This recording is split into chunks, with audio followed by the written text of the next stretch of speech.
Hi everyone, I'm Tanaz from foreverconscious.com and this is your weekly energy forecast for the week of December 12th. I have been cornered off to this room.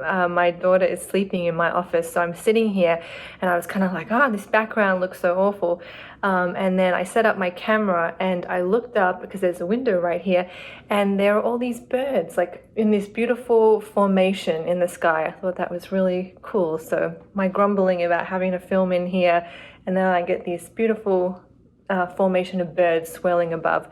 And actually that kind of makes me think of the energy for this week and actually this month. And I hate to talk about this first, but because of these birds, we are leading up to the third and final Saturn-Uranus Square.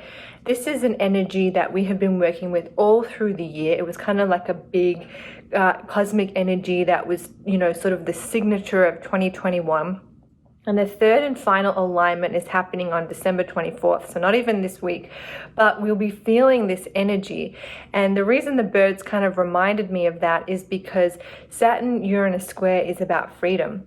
It's about taking those boundaries, restrictions, that wisdom of the past, and then launching it into something new, something innovative, something that allows us to feel free. And I think those birds kind of reminded me of the freedom, the way that they were gliding in the sky. And I think this week, and actually not even this week, as we move through December, it's a really good time to start thinking about how can you feel free? How can you feel free to express and be who you really are? What is holding you back from being the truest, most freest expression of yourself? And very often the things that are holding us back are things that are valid and maybe things that we have to sit with, but very often kind of at their core, they're almost illusions.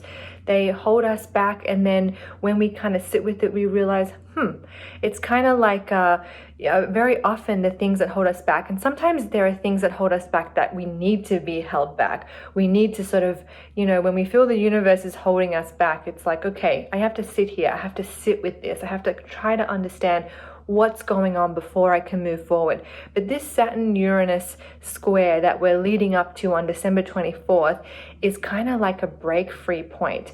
It's like either I can sit with that old stuff and keep repeating those patterns, or I can break free, I can launch into something new. And this is a big energy that we might already be feeling. It's something we've been working with all through the year, but it's coming to a peak as we get to this third and final alignment. So just something to think about as we move through this month. I'll talk more about it as we get closer to it, but just something that I was thinking about as I saw those birds. Okay, so this week we are moving towards the Gemini full moon that happens on the 18th, 19th. That'll depend on your time zone. And this, of course, is the last full moon for 2021. So what a beautiful opportunity to release and clear all of that energy that we have accumulated through the year, letting it all go, allowing ourselves to reset and step into a freer, truer version of ourselves, kind of letting that baggage go. At this time of year in particular, there's a lot of stresses, with the holidays and families, and financial stresses can come up as well, and especially if you have strained relationships with your family, feelings of grief and loneliness can also be heightened at this time of year. So really just giving yourself permission under this full moon to release, to allow yourself to come back to sort of a zero state. Giving yourself that time, even if it's just a tiny little window. I have a newborn, and so it's been so difficult to find, those moments of time. But even just like a minute sitting in meditation, sitting with your breath, putting your hand on your heart, just giving yourself those opportunities as we move through this busy holiday period. This full moon, if I had like a key word for it, it is solutions. It feels like there is just opportunities for illumination and solutions. So especially if something was stirred for you back on that Sagittarius eclipse that we had at the start of the month, if something was stirred, if you're still looking for solutions, if you're still looking for that clarity, this full moon could very well bring that. And this is something that I'm taking from Tasha Silva. She's a wonderful author. I highly recommend all her books. And these are her words that I'm kind of repeating to you, but I always think about this when I'm looking for solutions in my own life. And she says, imagine that the solution is already born. It's already here. The solution you were looking for is out there in the quantum field, in the ethers. You are just moving towards it. And our job is to just look for the little trail of breadcrumbs that the universe leaves on our path in order to get to that solution. So that solution you are looking for in your own life, it exists. It's there. You are just walking towards it. And part of that process of walking towards that solution is keeping an open mind, looking for the signs, knowing and trusting that you will be guided and that you will reach that solution in perfect timing. And if we're reading the universe like a big deck of tarot cards, this full moon is helping us reach that solution place. So keep an open mind. Watch what comes illuminated. Watch what your own heart is guiding you to do and where it is leading you, because this full moon can shine a light. Jupiter, the planet of expansion, is also very active under this full moon. And Jupiter can expand things. So that adds to this illumination factor under this full moon. One thing, and kind of our job here with this energy, is that under this expansive energy, if we are in a low place, if we are kind of looking for the negative, if we are looking for things to complain about, we'll find it.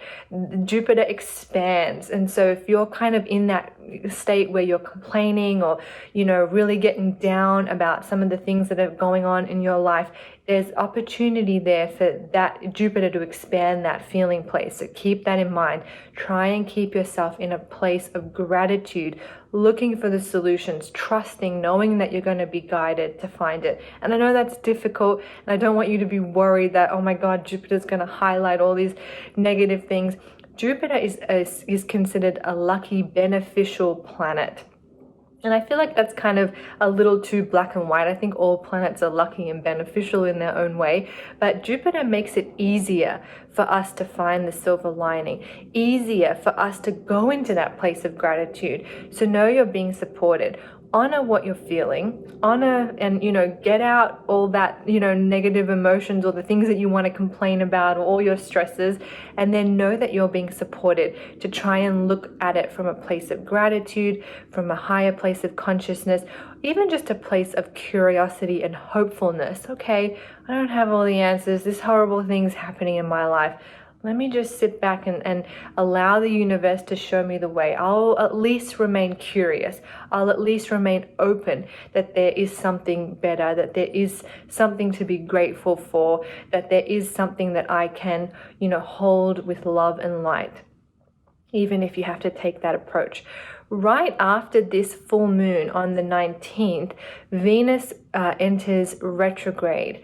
So this is another energy that we'll be feeling kind of mixed in with this full moon energy. Venus rules over relationships, love, money, and the things that we value. So under this retrograde, all of that can come up for review. All of that stuff can be stirred in our lives. Usually it's just one thing. It could be all of it, but it's usually just one or two of those Venus themes. Venus can also bring up issues relating to our health, especially our reproductive health. That's another thing too that might come up.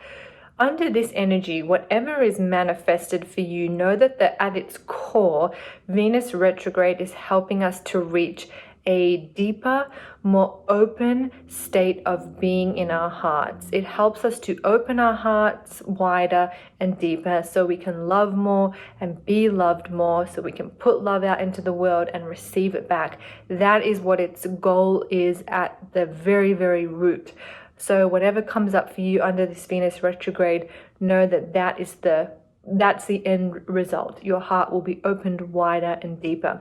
Venus retrograde lasts until January 29th. So don't expect to have all the answers. We're just starting this energy. We're just starting this, heart expansion. And sometimes for that heart expansion to happen, our heart sort of has to close. We have to go within. We have to reflect. Retrogrades are usually a very reflective time. And then once the planet starts moving direct again, we kind of then are able to open up and see things in the new. Retrogrades are sort of about reflecting on the past.